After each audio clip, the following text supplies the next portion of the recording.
네, 오늘은 요즘 반도체 시장에서 조용히 그런데 아주 빠르게 판이 바뀌고 있는 얘기를 준비했습니다. ETF 상품을 담당하고 계신 전문가 모셨습니다. 삼성자산운용 코덱스의 최성민 수석 매니저님 나오셨습니다. 안녕하세요. 네, 안녕하세요. 반갑습니다. 삼성코덱스 최성민 수석 매니저입니다. 네, 조금은 새로운 반도체 얘기를 한번 해볼 텐데요.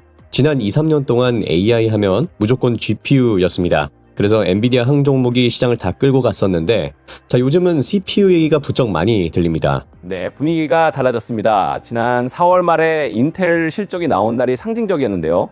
인텔이 하루에 23% 넘게 올랐고 AMD가 14%, ARM이 15% 같이 올랐습니다. GPU 회사가 아니라 CPU 회사들이 한꺼번에 급등한 겁니다. 네, 왜 갑자기 CPU일까요? 우선 기본기부터 여쭤보겠습니다. 반도체 뉴스 보시면 메모리, GPU, 그리고 CPU가 계속 나오는데 솔직히 일반 투자자분들 입장에서 정확하게 구분하는 게 쉽진 않습니다. 이거 좀 쉽게 설명이 될까요? 큰 레스토랑 주방 하나를 떠올려 보시면 아주 쉽습니다. 먼저 CPU는 주방을 총괄하는 총괄 셰프 혹은 레스토랑 지배인입니다. 손님 주문을 받고 이 요리를 누구한테 시킬지 정하고 순서를 짜고 재료를 언제 꺼낼지 지시하죠. 복잡한 판단을 순서대로 아주 빠르게 처리하는 게 특기입니다. 대신 혼자서 100인분 양파를 썰지는 못합니다.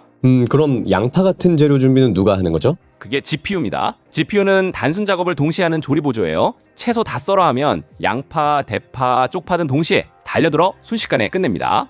대신 오늘 코스 순서를 다시 짜봐라고는 못 시킵니다. 아, 그럼 메모리는 어떤 역할일까요? 메모리는 재료를 날라주는 손수레와 그 통로라고 보면 어떨까요? 한 번에 재료를 얼마나 많이 싣느냐, 그리고 얼마나 빨리 오가느냐가 핵심이 되겠죠. HBM 중요한 이유가 이 통로를 크게 넓히고 아예 GPU들이 양파를 써는 손 근처까지 바로 붙여놓은 겁니다. 물론 이런 예시들이 아주 정확하게 각 CPU, GPU, 메모리 반도체를 설명하는 교과서적인 정의는 아니어서 차이는 있겠지만 이해를 돕기 위해 비유를 해본 부분입니다. 네, 그러면 지금까지는 왜 GPU만 주목을 받았던 건가요? AI가 하던 일이 질문 하나 받고 답변 하나 만드는 주로 반복 활동이 중점이 되는 일이었기 때문입니다. 양파 썰기만 계속 시킨 거죠. 그런데 AI 에이전트 시대가 오면서 일의 성격이 상당 부분 바뀌었습니다. 네, 맞습니다. AI 에이전트 말씀하셨는데 요즘 정말 많이 들리는 말이거든요. 뭐가 달라진 거죠? 요즘 AI에게 이렇게 시키시죠. 요 자료 찾아서 정리하고 엑셀로 만들어서 메일까지 보내줘. AI가 스스로 계획을 세우고 검색하고 코드를 돌려보고 결과를 확인하고 틀렸으면 다시 합니다. 이 과정에서 검색해라, 코드 실행해라, 결과 확인해라, 다시 시켜라를 판단하고 지시하는 건 GPU가 아니라 CPU입니다. 단순하게 질문에 답하던 순간이 아니라 복잡한 업무를 실제로 수행하는 역할로 AI 역할이 넘어가면서 CPU가 강조되고 있습니다. 아, 그러면은 이런 과정에서 CPU가 어느 정도로 많이 쓰이게 되는 거죠? 네, 모건 스탠리 분석에 따르면 단순 챗봇 단계에서는 GPU 대 CPU 비중이 약 12대 1이었는데 추론 단계에서 2대 1, AI 에이전트 단계에 오면 1대 1까지 올라온다는 분석도 있습니다. 엔비디아 젠슨왕 CEO도 올해 3월 GTC 기조연설에서 이렇게 말했습니다. CPU는 이제 단순히 모델을 지원하는 게 아니라 모델을 구동한다. GPU의 대명사격인 글로벌 회사 대표가 CPU 얘기를 하기 시작한 거네요. 그만큼 구조가 바뀌었다는 뜻입니다. 그렇다면 CPU가 실제로 얼마나 더 필요해지는 건가요? 이게 좀 놀라운데요. AI 에이전트가 작업 하나를 끝내는데 걸린 시간의 최대 90%가 CPU 처리에 몰려있다는 분석이 나왔습니다. GPU는 오히려 노는 시간이 생기는 거예요. GPU가 아무리 빨라져도 총괄 셰프 한 명이 병목이면 소용이 없는 겁니다. 그래서 ARM은 데이터 센터 전력 1GW당 필요한 CPU 코어 수가 생성형 AI 시대에는 3천만 개였는데 에이전트 시대에는 약 1억 2천만 개, 그러니까 4배가 필요해진다고 전망했습니다. 아, 네. 그럼 수요가 이렇게 뛰는데 공급은 따라가고 있는 건가요? 지금 서버 CPU는 말 그대로 품귀에 가까운 상태입니다.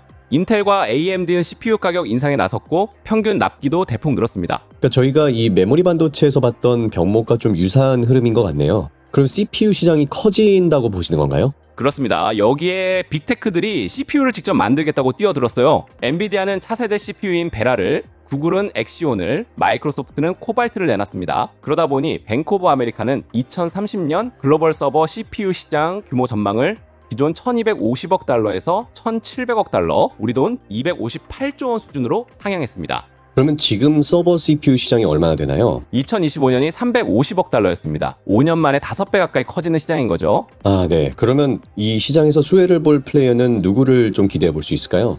주인공은 명확합니다. 인텔, ARM, AMD.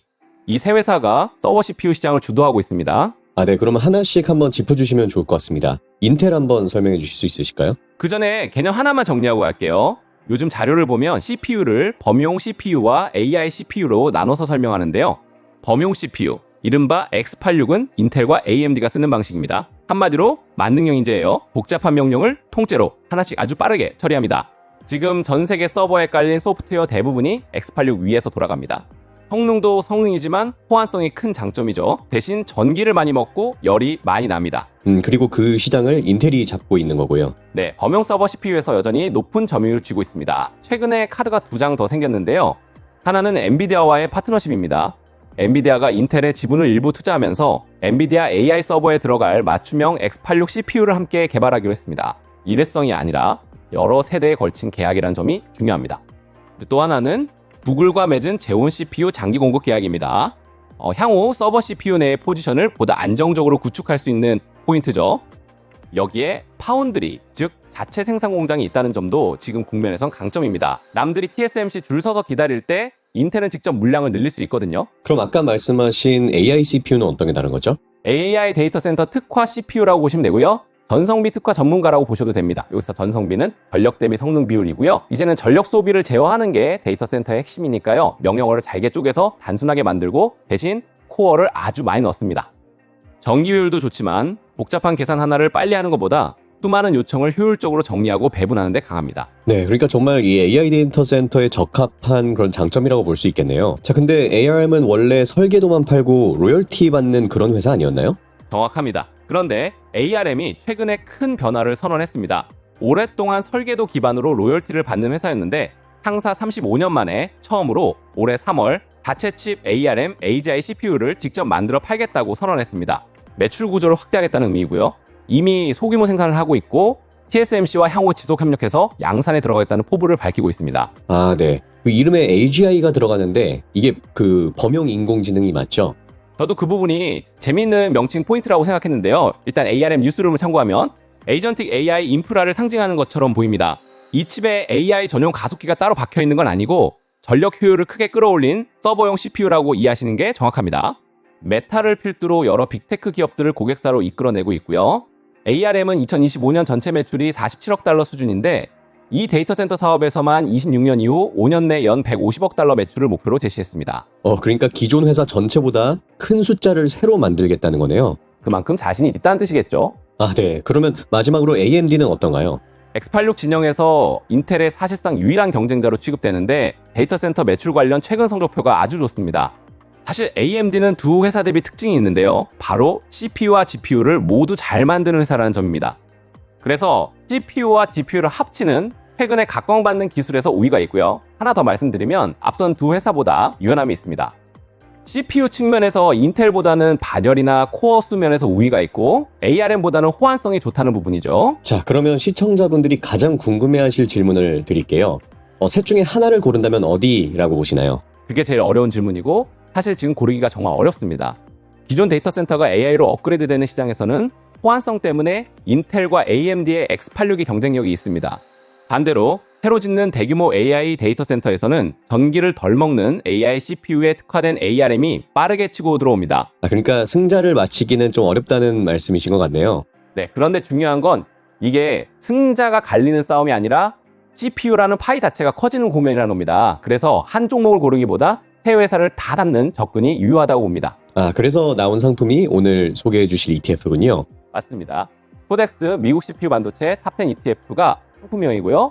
8월 4일 상장하게 되었습니다. 포인트를 말씀드릴게요. 앞서 말씀드린 ARM, AMD, 인텔 세 종목의 약 75% 수준 집중 투자 추구합니다. 나머지는 퀄컴, 마블처럼 CPU 생태계를 함께 구성하는 기업, 그리고 일부 패키징 기업들로 총 10종목을 채웁니다. 기초지수는 시가총액뿐 아니라 AI 관련성 점수를 함께 반영해 비중을 정하고 분기마다 리밸런싱합니다. 총 보수는 연 0.55%, 한해지는 하지 않는 한노 추정입니다. 네. 그러면 지금까지 했던 얘기들 한번 정리해 주시면 좋을 것 같습니다.